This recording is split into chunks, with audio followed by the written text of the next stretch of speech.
capítulo de número 4, carta que Paulo escreveu à igreja que ficava em Filipos, por isso que a carta recebe esse nome, Filipenses capítulo 4. Glória a Deus. Filipenses capítulo de número 4, versículo de número 4 a seguir. Glória a Deus. Se você perceber que a pessoa do lado está sem Bíblia, convide para ler junto com você, para que todos nós possamos meditar na palavra do Senhor. Quem já encontrou, diga amém. Filipenses 4, versículo 1 diz assim, ou melhor, versículo 4 diz assim: regozijai-vos sempre no Senhor. Vou repetir: regozijai-vos sempre no Senhor. Outra vez vos digo, regozijai-vos. Seja a vossa equidade notória todos os homens, perto está o Senhor. Não estejais inquietos por coisa alguma, antes as vossas petições sejam tudo conhecidas diante de Deus pela oração e súplicas com ação de graças. E a paz de Deus, que excede todo entendimento, guardará os vossos corações, os vossos sentimentos em Cristo Jesus. Vamos fazer uma oração mais uma vez? Vamos fechar os nossos olhos, cobrir a cabeça? Soberano Deus e Pai, venha falar conosco nesta manhã. Nós estamos aqui sedentos para ouvir tua voz, prontos para receber de ti uma palavra. Ministra, Senhor, aos nossos corações na manhã de hoje, nesse domingo, nesse primeiro dia da semana, onde nós nos separamos para estarmos aqui na tua casa. Venha falar conosco, Senhor. É o que eu te peço e te agradeço, em nome de Jesus. Amém e graças a Deus. Quantos podem aplaudir bem forte? Aleluia. Amém. Cada um desses versículos, são 4 que a gente leu, cada um daria uma pregação. Cada um desses aqui daria para nós falarmos e falarmos muita coisa, porque são versículos que falam de coisas muito profundas. O que Paulo escreve, na verdade, o que ele escreve nesta carta é algo muito profundo. Ele escreve para um grupo de irmãos que tinha sido uma bênção na vida dele. Algumas pessoas Deus coloca ao nosso lado para nós abençoarmos, mas tem outras pessoas que Deus coloca ao nosso lado para nós abençoarmos elas. Quem entendeu, diga amém. E essas pessoas aqui foram pessoas que abençoaram Paulo. Por isso que ele demonstra uma gratidão muito grande a essa igreja quando ele escreveu essa carta. Ele abençoou o povo, ele foi muito abençoado por este povo. Quando ele escreve essa carta, ele estava em uma das suas prisões. E mesmo estando preso, ele escreveu o que ele escreveu aqui. E apesar de estar na situação que ele estava, ele escreveu este algo aqui tão profundo, que eu quero partilhar com vocês nesta manhã. Primeira coisa que eu destaco para vocês está no versículo 4, na expressão que ele usa: regozijai-vos, alegrai-vos. E depois tem uma palavra aí no meio. Qual é a palavra que tem aí? Qual é a palavra? Leia. Regozijai-vos o quê? Sempre. Eu pergunto para você: alguém é feliz sempre? Alguém consegue ser feliz sempre? Consegue, sim ou não? Vamos ser sinceros, a gente consegue ser feliz sempre? Sim ou não? vida não é uma alegria constante. A vida não é uma alegria constante. O mês não é um mês constante, alegre sempre, sempre, sempre. Ninguém é assim. Na verdade, nem o nosso dia é de alegria constante. Nem o nosso dia. Tem momentos do dia que você está muito alegre, mas tem momentos do dia que você não está alegre. De repente você pega um trânsito, sei lá, você não vai ficar tão alegre assim. De repente você se atrasa, ou alguém se atrasa e você tem que ficar esperando, já não está tão alegre assim. Mas Paulo, ele quando escreve esta carta, ele fala: regozijai-vos sempre no Senhor. Ele não está dizendo que no Senhor nós teremos uma alegria constante. Paulo não está dizendo que por nós servirmos a Deus, teremos um dia, uma semana, uma vida de constante alegria. Você não vai ficar aí dando risada o dia inteiro que você serve a Deus. Porque nós servimos a Deus, porque a gente vem no culto de domingo, porque nós somos fiéis a Deus, porque nós somos pessoas, né? Nada disso. Mas ele fala, trazendo aqui a ideia dele estar preso, ele está dizendo que mesmo ele estando preso, ele estava alegre no Senhor. Que mesmo a pessoa passando por muitas lutas, mesmo a pessoa passando por muitas injustiças, que mesmo a pessoa passando por humilhações, ela consegue sim se alegrar no Senhor. Porque a alegria do cristão, ela não está nessa esfera da vida.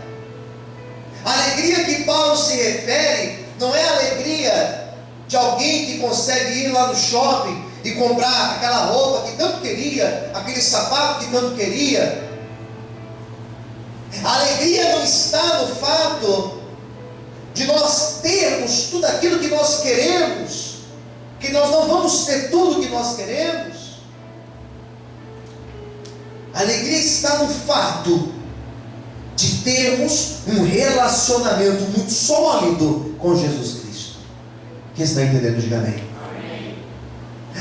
Aquilo que Paulo fala de alegria, nós entendemos. Aquilo que Paulo refere à alegria, nós entendemos. Mas quando ele fala de onde surge essa alegria, aí é que entra a questão. Porque eu posso perguntar para cada um aqui: de onde vem a tua alegria? De onde que vem a alegria que você sente? Abaixa um pouquinho o fundo musical para mim, por favor. Cada um tem um motivo pelo qual se alegra. E Paulo está dizendo que abaixou tudo, fez errado. Só o fundo musical. Isso. Tá bom. Pelo fato, a alegria que ele se refere aqui, não abaixou. Abaixa um pouquinho mais. Está muito alto. Glória a Deus. A alegria que ele se refere aqui é por ter Cristo em sua vida. E aí nós vamos entender nessa manhã como ele consegue se alegrar em todo o tempo. Ele consegue se alegrar em todo o tempo porque ele tem uma vida com Cristo. Olha o que diz aqui o versículo: regozijai-vos sempre no Senhor. Outra vez vos digo, regozijai-vos. Percebe que ele fala sempre, e o sempre ele fala o quê? No. Qual que é o motivo? O motivo tem que ser o Senhor. Por quê? Porque se eu me alegro por qualquer motivo, se eu me alegro apenas quando o meu time ganha, apesar que não é um bom dia para falar do meu time, né, Marcelo? Isso mudar. Quando eu me alegro apenas quando algo dá certo para mim, é um perigo muito grande. Se eu me alegro quando apenas eu consigo comprar algo, isso é um problema muito sério para mim. Porque alguém pode me roubar esse algo, o meu time pode perder. Se eu me alegro apenas quando eu consigo sentar num restaurante bom e almoçar, jantar, isso é um perigo muito grande. Porque pode ser que um dia não tenha condição de estar lá, eu não vou ter alegria. Paulo está dizendo que a nossa alegria ela seja fundamentada, não que essas coisas não tragam prazer, eu não estou sendo hipócrita, mas quando ele fala sobre essa alegria verdadeira, ele está dizendo, a nossa alegria verdadeira não pode ser uma festa, porque a festa vai acabar uma hora. A nossa alegria verdadeira não pode ser no dia que o nosso time ganha, porque vai chegar um dia que o seu time vai empatar ou vai perder. A nossa alegria não pode estar apenas quando nós conquistamos algo, porque você pode perder esse algo. Esse algo vai desgastar, vai quebrar. A nossa alegria ela tem que ser Cristo. Por quê? Porque Cristo, Ele é permanente, Ele é constante, Ele não acaba, Ele não esgota, Ele é uma fonte inesgotável. Por isso que Paulo, ainda estando preso, ainda estando encarcerado, ele dobrava o joelho dele lá no canto da cela, e ele sentia a presença de Cristo nele, e quando ele se levantava, ele já estava alegre, porque a presença de Cristo trazia a alegria verdadeira que Paulo precisava. A alegria verdadeira não está quando eu estou reunido numa festa, quando eu estou numa mesa bem regada. A alegria verdadeira está quando eu clamo a presença do Senhor e eu sinto a presença de Cristo na minha vida. Amém? Quantos podem aplaudir ao Senhor? Aleluia! Amém? Vou te dar um outro exemplo. Eu conheço pessoas que têm tudo, mas não são felizes. Quem entendeu, diga amém. Mas eu não conheço pessoas que têm Cristo e não são felizes. Quem entendeu, diga amém. Que não tem alegria. Eu não conheço pessoa que tem realmente a presença de Cristo com ela e ela não é uma pessoa em paz. Conheço o contrário. Pessoas que têm de tudo na vida, ela não tem Cristo, então ela não tem nada. E é essa alegria que Paulo está falando. Conseguiram me entender, irmãos? Amém? Posso pular para o próximo versículo? Amém? Então ele vai falar no versículo 4, ele fala sobre essa verdadeira alegria e qual é o motivo dessa verdadeira alegria. Tá certo? Por isso que ele fala, não vai buscar em outros lugares, não vai dar certo, busque em Cristo. Tá bom? Daí vem o versículo 5, que diz da seguinte maneira: seja a vossa equidade notória a todos os homens, perto está o Senhor. Esse versículo aqui na minha tradução, que muito provável que seja igual à sua, tem uma outra tradução que é mais simples de entender. A palavra equidade, ela pode ser substituída pela palavra bondade. Não sei se alguma Bíblia aqui tem essa palavra bondade. Então ele está dizendo mais ou menos o seguinte: que a nossa bondade seja conhecida por todos. Talvez seja essa a tradução de alguns aqui. Que nós possamos fazer bem a todos. Daí eu te pergunto, será que nós conseguimos isso, pastor? Fazer o bem para todos, fazer o bem sempre? Seria muito bom se nós conseguíssemos ser bons, ser pessoas. Aqui fala a palavra equidade.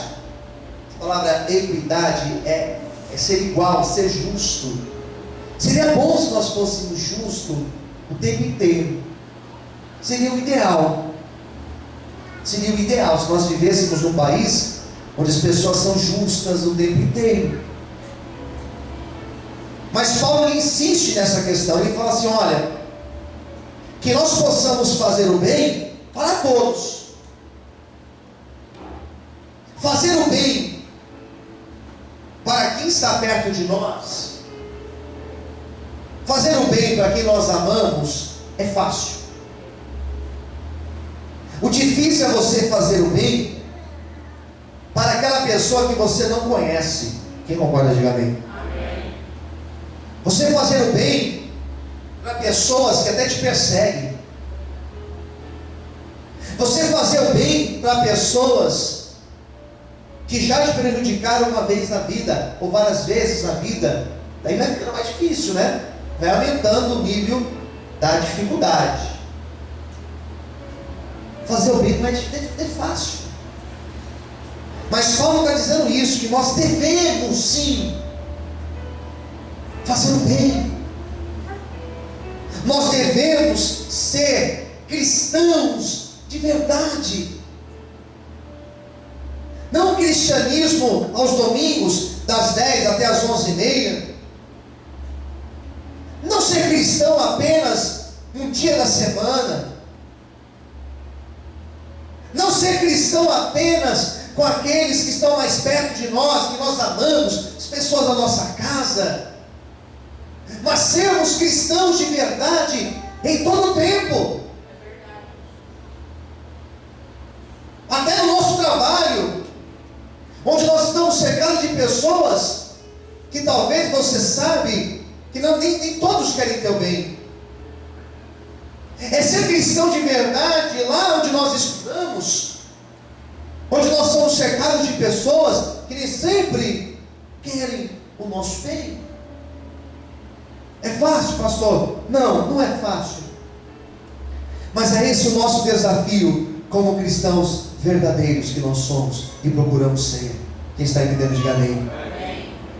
Seja um cristão verdadeiro, não um religioso verdadeiro, mas um cristão verdadeiro.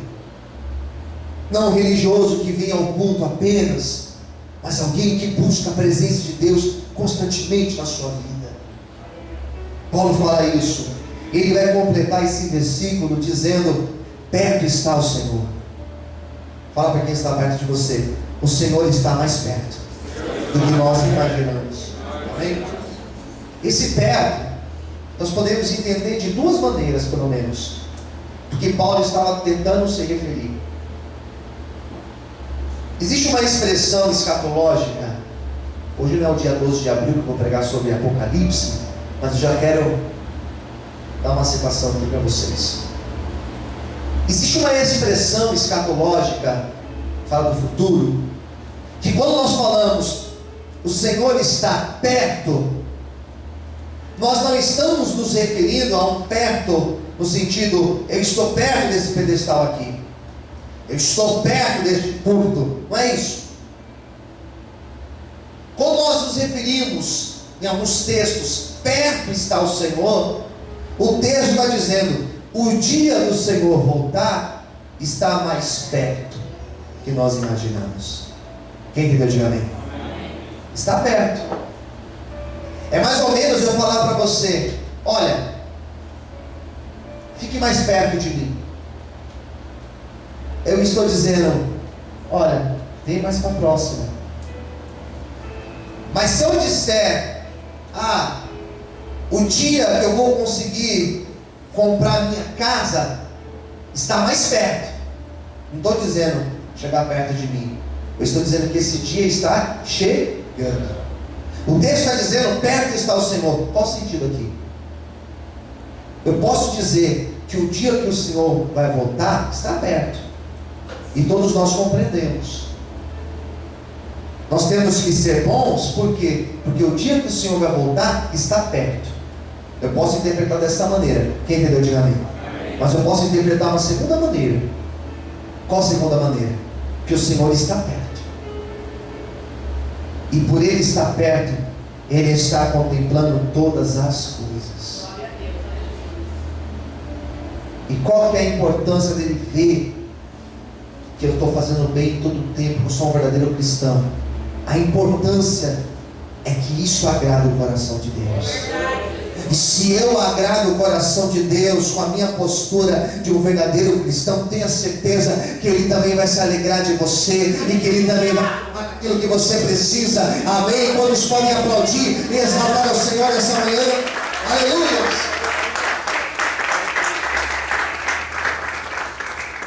Versículo 6. Aqui nós temos uma terceira recomendação, um terceiro conselho que Paulo vai dizer. Daí vai dizer o seguinte: olha, não estejais inquietos por coisa alguma. Uma outra tradução fala da seguinte forma, mais ou menos assim: não fique ansioso por motivo algum. Quem entendeu, diga amém. Não fique ansioso. Ele vai completar o versículo com a seguinte frase: antes as vossas petições, ou se você preferir, as vossas orações, elas sejam conhecidas, em tudo conhecidas diante de Deus, pela oração, súplica, com ação de graças. Paulo está dizendo assim: pessoal, troque a ansiedade pela oração. Quem entendeu, diga amém. Troque essa ansiedade por uma oração constante. Troque a ansiedade, a angústia, troque a preocupação. Deixe de roer as unhas. Tem pessoas ansiosas que começam a comer as unhas. Deixe de comer as suas unhas. Fala com Deus. Que as nossas necessidades elas sejam conhecidas em tudo por Cristo. Olha que recomendação linda que Ele está dando. Para nós tirarmos a ansiedade. Como é difícil, irmãos. Como é difícil lidar com a ansiedade. Como é difícil você esperar, aguardar uma promessa. É difícil. Eu não sei como você lida com isso na tua vida, mas é uma das coisas mais desafiantes, no meu ver, é lidar com a ansiedade. Porque infelizmente, por sermos ansiosos, eu sempre falo isso, por sermos ansiosos, às vezes, tomamos atitudes precipitadas. Gastamos tempo, gastamos dinheiro, gastamos energia. Energia nos sentimos, nos desgastamos por causa da ansiedade. Concorda comigo? Quem concorda? Diga amém. Às vezes, por sermos ansiosos, sofremos de forma precipitada. Ficamos já pensando como que vai ser, e tentamos fazer projeções e projeções e projeções. Ah, mas se tal coisa acontecer, mas se outra coisa não acontecer, ah, mas se tal situação for assim, ou for de outra forma, e ficamos ansiosos. Se tem um lugar, penso eu, nunca fui preso, mas se tem um lugar que a pessoa tem que lidar com a ansiedade, é na prisão. Porque na prisão não depende de você. Quem entendeu? Diga amém. Não é você que vai ordenar o dia que você vai sair ou não. Você está preso. Quando você está preso, literalmente você está com as suas mãos de que forma? Atadas. Paulo estava preso. E Paulo aprendeu isso estando preso. Quando você está preso, não tem o que fazer. Você tem que esperar. Posso ouvir um amém? Amém. E esperar é uma das grandes lições do cristão verdadeiro. Nós esperamos. Desde o dia que nós nos convertemos, nós esperamos. Esperamos por quê, pastor? Esperamos a volta de Cristo, por exemplo. Esperamos o dia que o Senhor vai abençoar a nossa nação, representada aqui por esta bandeira, vai abençoar a nossa nação. Nós esperamos por esse dia. Quem está esperando, diga amém. Esperamos pelo dia que a nossa casa irá se converter e vai se render aos pés do Senhor, e nós iremos dizer aqui no altar: hoje eu e minha casa servimos ao Senhor. Nós esperamos sim o dia que o Senhor vai tirar dos nossos olhos toda lágrima e vai colocar um sorriso nos nossos lábios. Nós esperamos sim o dia que o Senhor vai cumprir a promessa dele de restauração. Esperamos sim o dia que o Senhor vai abrir os céus e vai derramar sobre a nossa vida a bênção dele e a justiça dele. Por isso espere no Senhor. Por isso nesta manhã, que deposite em Deus a tua ansiedade, deposite no Senhor a tua angústia, porque ele vai te honrar. Quantos podem aplaudir e exaltar a Deus nessa manhã em nome de Jesus? Amém, queridos? Qual que é o antídoto? Qual que é o remédio? Qual que é a saída para a ansiedade? Paulo fala: a saída é você orar ao Senhor. Ora a Deus. Está ansioso? O remédio para a ansiedade é a oração. Quem entendeu, diga amém. Ora ao Senhor. Aprenda a orar. Aprenda a confiar no Senhor antes de tomar qualquer decisão ansiosa, precipitada. Olha a Deus. Vamos lá, último versículo 4. Ou melhor, a quarta ideia é o versículo 7, em que eu vou fechar a mensagem de hoje. Ele vai falar da seguinte maneira: e a paz, percebe que ele dá um nome para a paz. A paz de Deus. Interessante, né? Existe outra paz, pastor? Vou explicar já. A paz de Deus, que excede, ou seja, supera todo pensamento, todo entendimento, guardará os vossos corações e os vossos sentimentos em Cristo Jesus. Posso ouvir amém? Amém.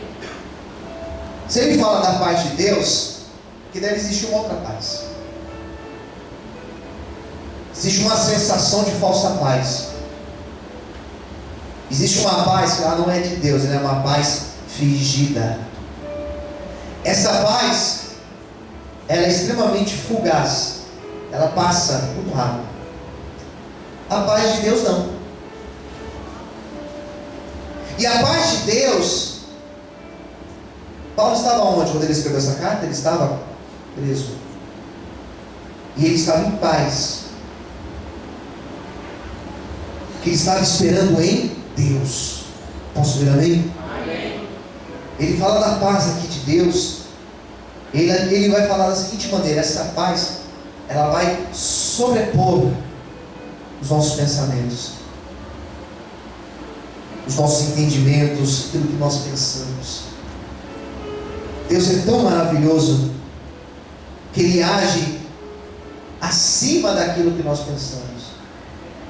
Tem um texto que fala que Deus, Ele nos dá além daquilo que nós pedimos para Ele.